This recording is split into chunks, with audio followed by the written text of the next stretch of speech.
ॐ सुखधैर्यशालिने नमः।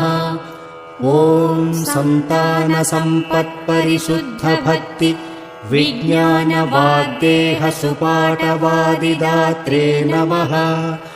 ॐ निरस्तदोषाय नमः। ॐ दुरत्ययोपप्लवसिन्धुसेतवे नमः।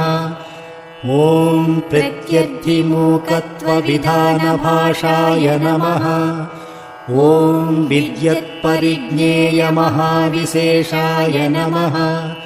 ॐ वाग्वैखरीनिर्जितभव्यशेषाय नमः। ॐ भवदुःखातुलसङ्खाग्निचर्याय नमः।